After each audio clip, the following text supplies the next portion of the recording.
I know this place very well.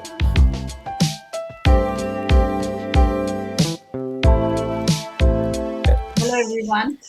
Today we have a special guest on our show. He's not really seen on the screen, but his works are often, through his lenses, are often mesmerized by the entire sporting community. Be it Roger Federer's poetry in motion, Rafa Nadal's ferocious forehand, Serena Williams' line-like roar. He's the man behind capturing everything with an exquisite click. While growing up, his passion for tennis gave him the title of L'Enfant de la balle jaune, which translates into the yellow ball's kid. And he travels throughout the world, almost, I believe, 10 months a year. And he's popular, and he is the renowned photographer on the tennis tour. Please welcome Mr. Antoine Courvercelle. Thank you. So, Antoine, where are you currently, and what is your next tournament on your agenda? Well, I'm traveling tomorrow for Roland Garros. The big one. That's one the main tournament for me because it's a Grand Slam and because it's in France.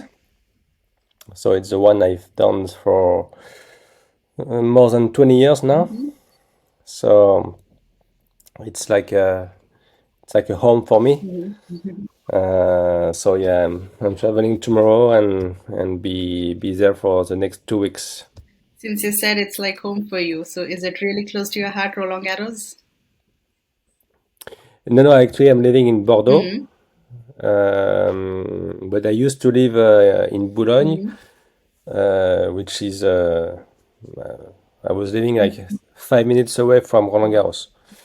So it's like very, very familiar to this place, and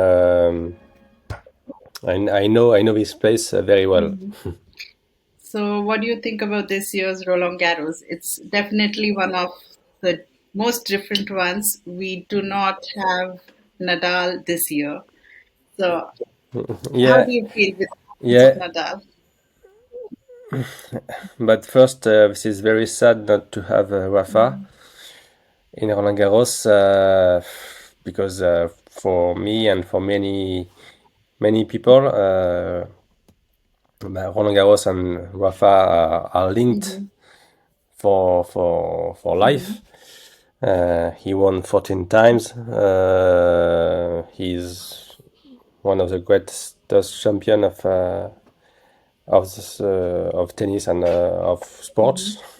And especially for photographers, he's like really one of the top players to shoot because of his actions, because of his emotions, because of his personality.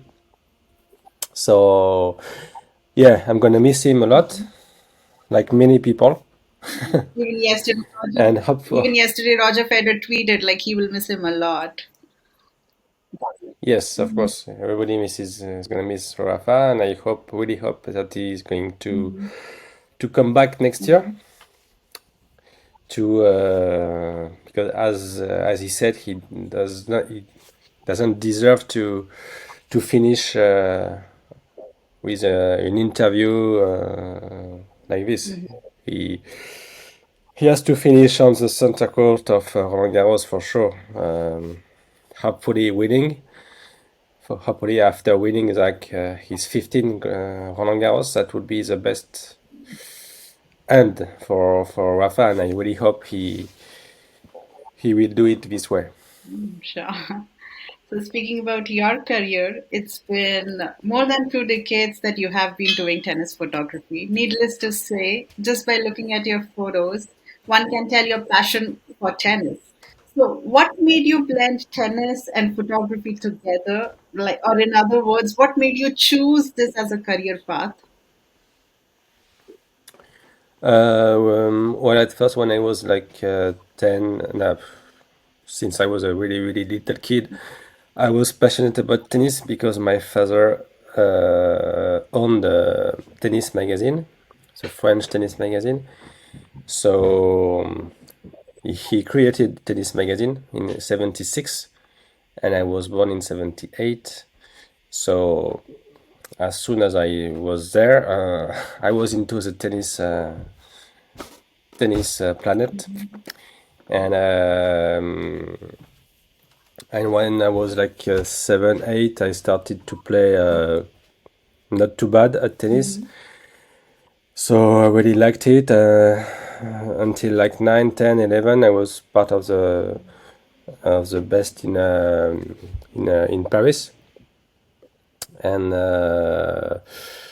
thereafter in competition I was not really good. So like at I think at 13 really quit tennis. I mean, I really stopped to think about becoming a player or something.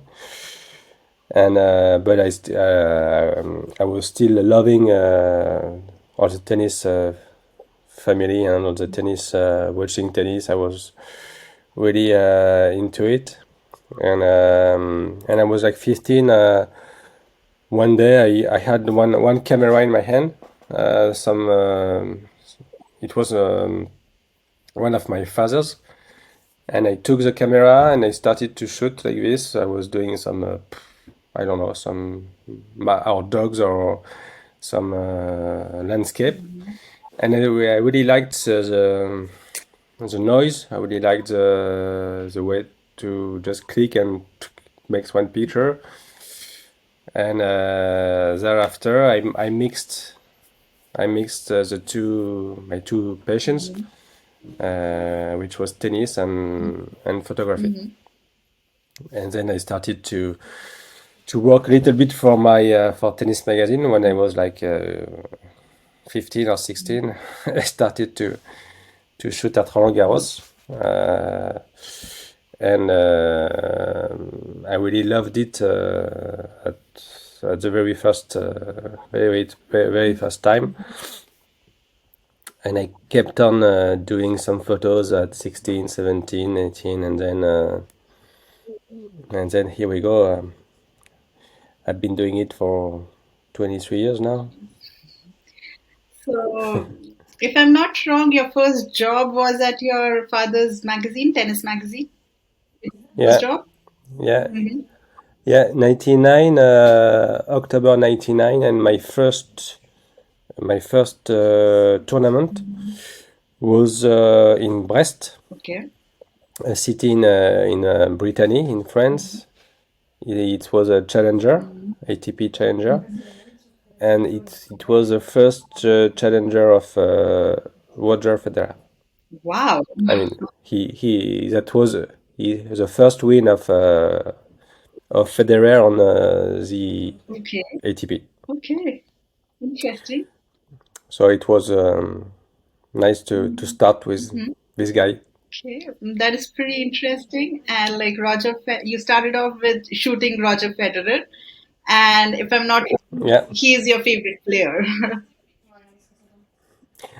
Well, I really love both the Rafa and Roger. I have no like one among another one is the two those two players are really unbelievable. I think they are two legends of tennis, two legends of sports. We've been lucky to have to have seen them and to have photographed them all during my career, and hopefully I will see a little more of Rafa. But yeah, those two players are top level. As you told me, while growing up, you were aspiring to become a tennis player. Whom did you idolize, and who were your favorites back then when you were My favorite player was Stefan Edberg. okay, Stefan Edberg? Okay. Have you Yeah, I really loved. go ahead? I really loved the way he was playing a seven volley. How I really love his personality. He was very humble, Mm-hmm. very calm, very nice guy, Mm-hmm. and so yeah, that was my prayer. Did you ever have the opportunity to shoot him with your camera? Um, no, No. no. I was too young. I think maybe at the very end, uh, but no, I don't really remember this, Mm-hmm. so I don't think so. Mhm. So right now, who are your favorite players to capture? Whom do you enjoy, clicking pictures of on court?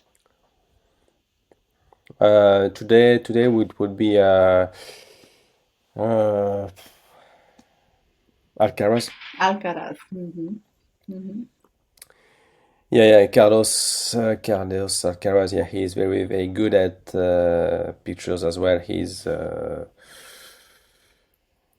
very athletic and he's very into his game. So either the actions and either the reactions Mm-hmm. are really strong. Very so for photographers, it's you can't have better. You know when the guy is playing like with intensity like Rafa with power with willing to win, Mm-hmm. and he's a nice guy. He has a good smile. He has everything. So at this year's Roland Garros, do you think he has a chance? Yeah, of course, obviously he has a chance, but he's not the only one. And but it would be interesting with Mm-hmm. because without Rafa, it's the first. Not the first time, but yeah, no, it's the first time the tournament starts without Rafa. Mm-hmm. So it's interesting to see how the other players are going to handle it, and because now everybody can win. Mm-hmm. So yeah, I'm looking forward to see the second week. Mm-hmm. So who are your favorites apart from Alcaraz? Who do you think can take the title at Roland Garros? Um I would say Alcaraz and Djokovic is still one of the greatest players as well, and in the Grand Slams he can put his level up, and then I will go with mm, maybe Tsitsipas. Mm-hmm. He has already done one final. He loves Roland Garros, so yeah, that would be my three. And also at Roland Garros '09, I believe you were there in 2009. Yes, I was there. Of course, I was there. And It was really I'm sure what comes to your mind when you hear Roland Garros 2009. well, 2009. It's the emotions of Roger, the when he cried when he received the trophy. Mm-hmm. Everybody was waiting for for him to win. The last Grand Slam he didn't have, so yeah, this day history was made, and it was fantastic. And also, when ardent tennis fans like us, when we come across your photographs on social media, magazines, and newspapers, it really fascinates us, like tennis fans. And we tend to hold on our attention to that photograph. We admire the spellbinding beauty and everything which you have captured. What are some special compliments or appreciations that you have received on your photographs, and from whom? Well, the best comments it's when people are telling me we can feel that you're passionate about tennis. We can feel yeah, that you really love what you do and you try to do your best, and that's that's the reality. I'm passionate about it, and I'm trying to do my best to have the best to have the best pictures, and to show people, to share with people my Mhm. passion. Did any players come to you and tell you like, thanks for clicking this photograph, or it's amazing, like I never, is it really me or something? From players, not that Mhm. much. Uh, Even though some told me, yeah, it's a very nice one, and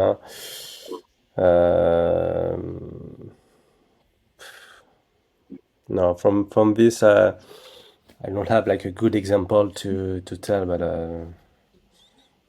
in general, people are really nice with me about my Mhm. work. It can be players, or it can be journalists, or it can be fans. Mhm. So yeah, it's a great reward from my work, from all what I try to all what I try to do to make the best photos I can. All right. And I'm sure your photographs, you have sold thousands of copies of your photo. Which one had the highest selling price? And are you comfortable revealing the price? Um, well, I've sold a lot of my famous picture with Roger and Rafa walking in the to the center court in Wimbledon. But it was not the most expensive one. But it's still my favorite one. It's because it's the one I've been the one who has done it for the first time. The players were walking through the windows, so it's like my not my property, but it's my signature. It's my signature. And but the one I've sold the highest, I think it was when Rafa and Roger are holding hands in the Lever Cup in London. And this one, it was like uh, how much? A little more than 3,000 euros. Okay. So a little more than this. Mhm. So, since you mentioned like you clicked one of the most beautiful pictures of last decade, which was during the summer of 2019, and it was also a special day because Federer and Nadal, they were playing each other on Wimbledon center court after 11 long years after that epic final in '08.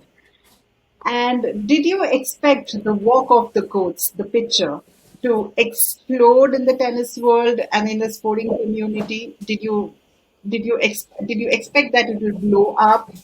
And what are some heartwarming comments that you received from everyone? Um, no, I didn't know it was going to be so big. But the first time I've done this picture, it was in 2013 when I took the picture of the final Murray against Djokovic. And so that was the first time people were seeing this picture. So it was at this time it was like pretty big, and of course when I saw that Rafa and Roger were playing each other in 2019, I said, okay, I have to do it again. Mhm. So I went to my spot to do this picture, and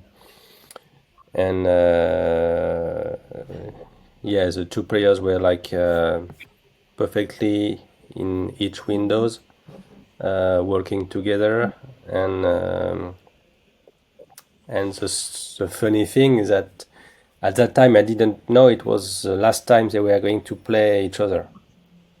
But now that Roger has retired, it was the last time, so it's even more interesting for the picture. It's even more good story for this picture. And yeah, many people have on the social networks, the picture has been seeing in a lot of places. So yeah, I'm really happy and kind of proud to that many people see this one and like this picture. Also, you arguably clicked photo of this decade wherein the gladiators of tennis were holding hands, sitting next to each other, tearing apart, bawling during Roger Federer's retirement at the Laver Cup. And also the picture was recognized by people outside the sporting world, not just, tennis sports, but people outside the sporting world also appreciated the photo. Like, in a nutshell, it was a super duper hit. What were your emotions while you were capturing that moment when your heroes were crying? Well, it was very quick, and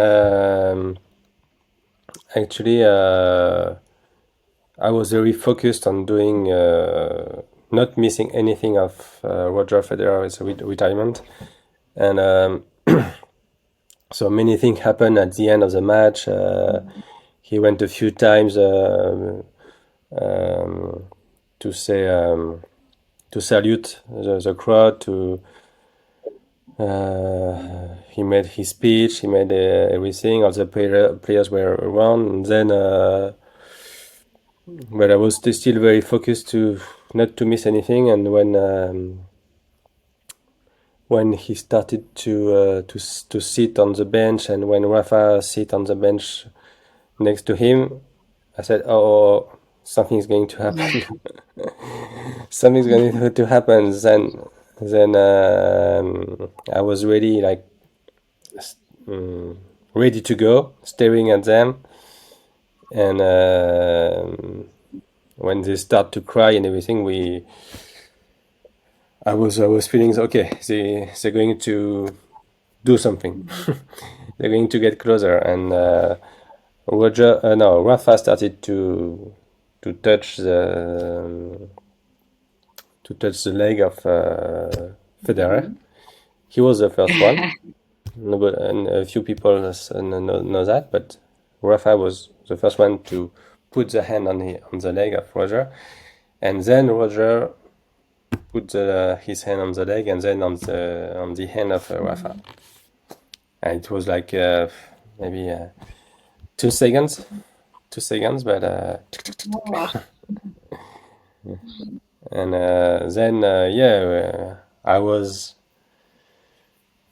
really excited about this, and I was really focused not to miss anything after, because we didn't know what could happen, and so it was really intense, like from the match point till Roger has left the court. It was really, really, really intense. A lot of pictures, many things.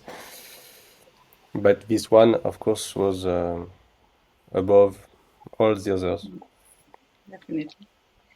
Also, at this year's Met Gala, after finishing Met Gala, Roger Federer went to his Team 8 office in New York, and he shared a picture with there, and in the background there was your picture from Wimbledon '09, and Roger Federer was hitting an overhead smash, and it was the semi-final against Tommy Haas. And you were really honored and proud when Roger Federer had shared his picture, but it was just your picture in the background.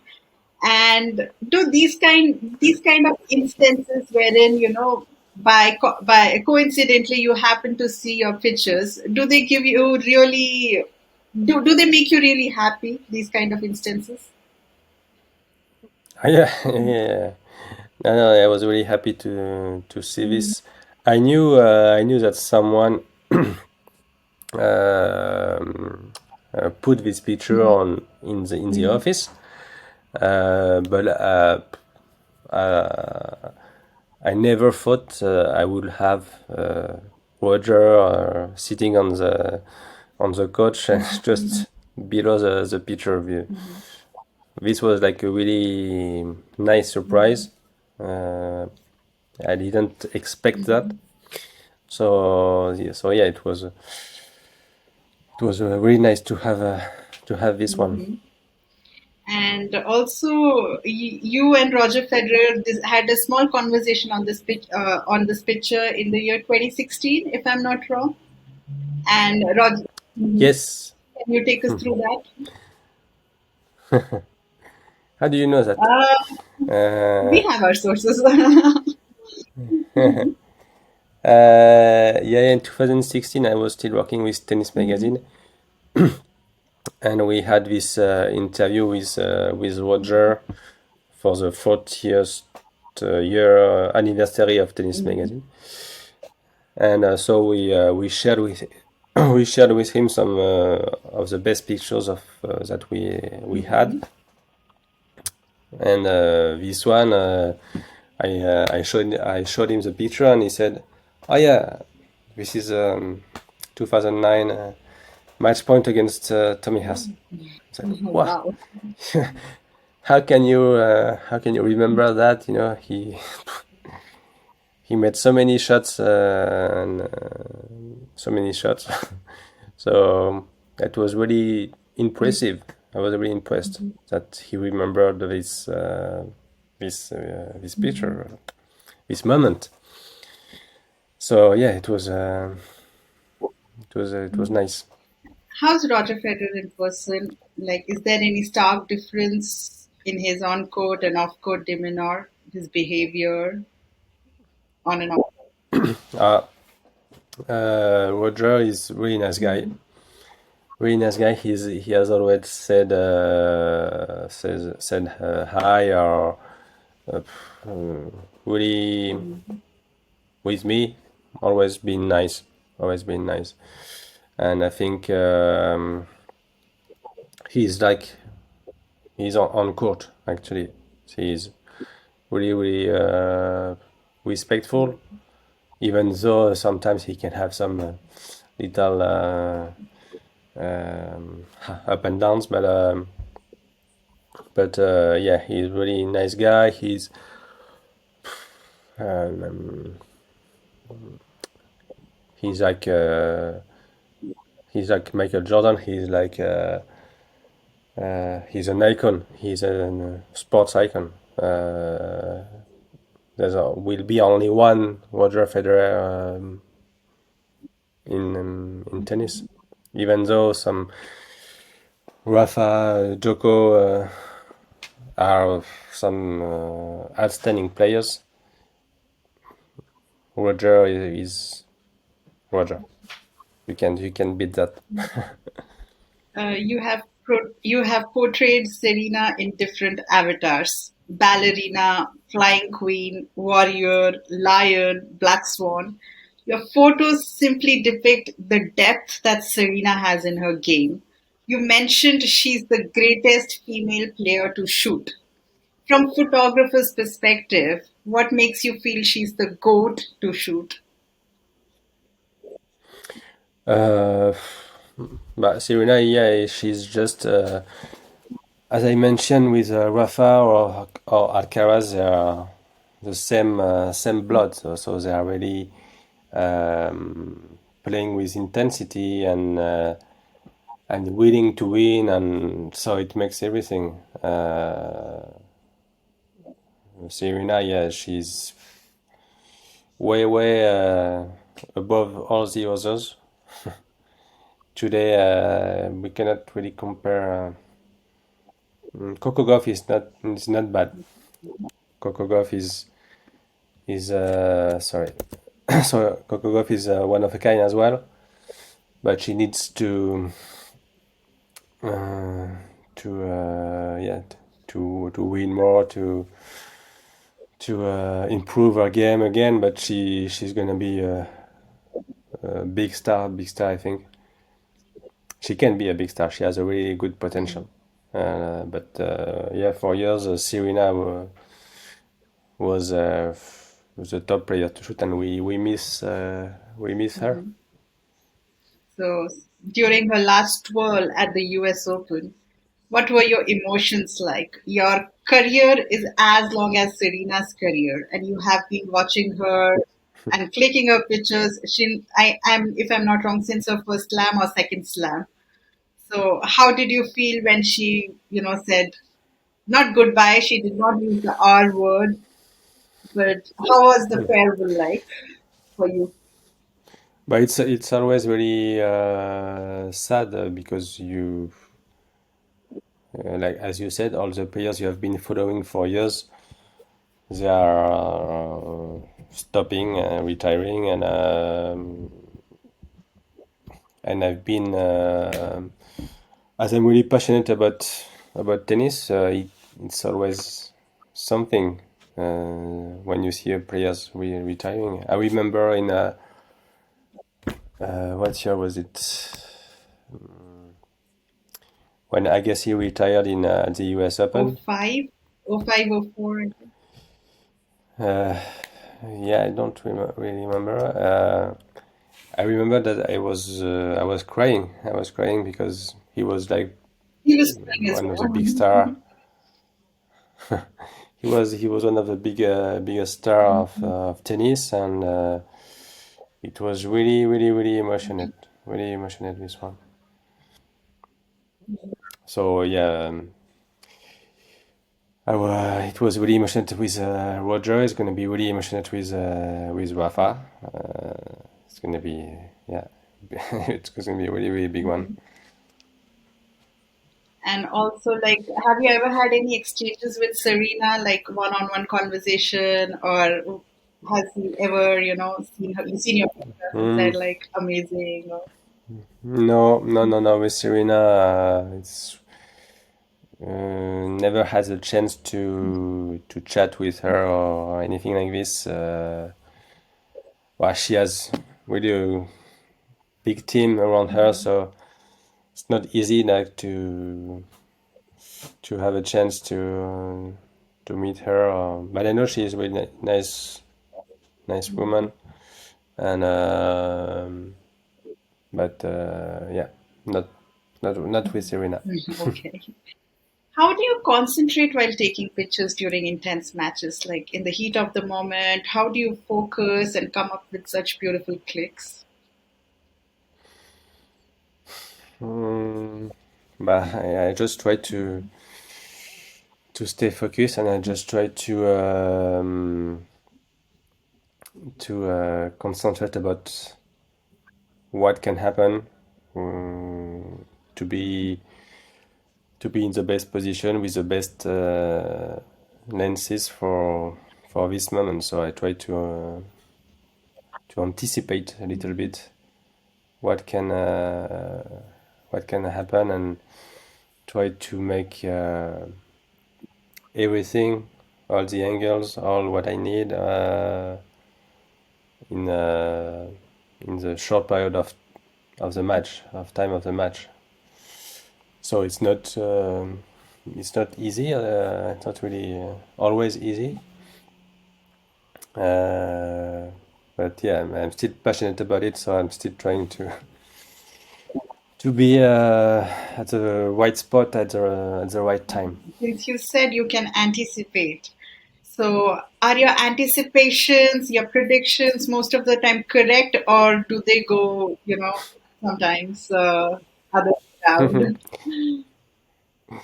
No, not always. It would be too easy. Mhm. But sometimes from the experience I have, Mhm. I know a little bit what players can do when they win, when if they're going to lay down, if they're going just to put their arms up, or if they're going to shout. So the experience helps me on my work, and helps me on position it myself at the right place for the right moment. Also, tennis is a beautiful sport covering all the beautiful destinations on the planet. what are your favorite tournaments? Where do you like to travel? You know, your favorite landscapes and the crowd, of course. My favorite tournament is Wimbledon, because this is the tennis temple. This is history of tennis. This is everything. When you enter Wimbledon, like as all the atmosphere, the grass courts, the people. Um, it's it's really the the best one because I'm really passionate about this Hmm. sport. And besides of that, it's the fact that in Wimbledon there is no advertisement on court, Hmm. so it's very clean. It's very clean on the center court. It's always crowded, so the background is only people, Hmm. and people makes very nice backgrounds. Um, and yeah, for me, it's the best one. And who are your all-time favorites to click, both in ATP and WTA? Like your favorite players to click all time? It's difficult to answer this question, but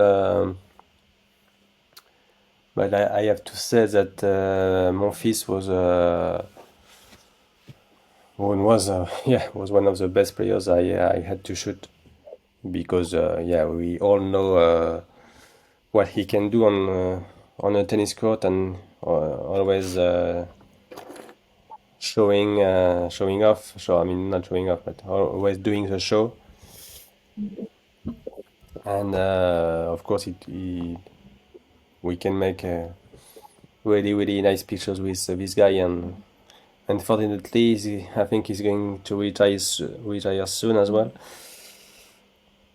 So we have to enjoy his last years. Maybe this year at the French. I don't know. Mhm. Hopefully not.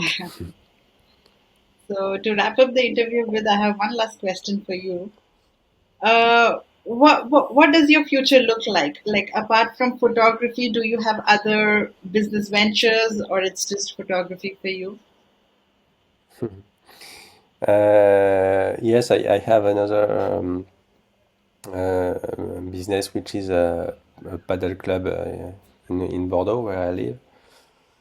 So I don't know if everybody knows paddle. It's a paddle tennis. It's a sports very famous in Spain, and now in all Europe and South America. And so we have been building a paddle club with my brother, Hmm. and so he's running it, but I'm taking care of it as well a Hmm. lot. So it takes a lot of my time. That's why I couldn't make the interview yesterday. And so yeah, I have those those two jobs. Okay, all right. Okay, so thank you very much for your time today, Antoine. It was a pleasure talking to you, No worries. Thank you. and It's my yeah, pleasure. and have a good trip to Paris and Roland Garros, and hopefully we'll see you soon. Thank All you. right. Have a Bye good day. bye. Bye.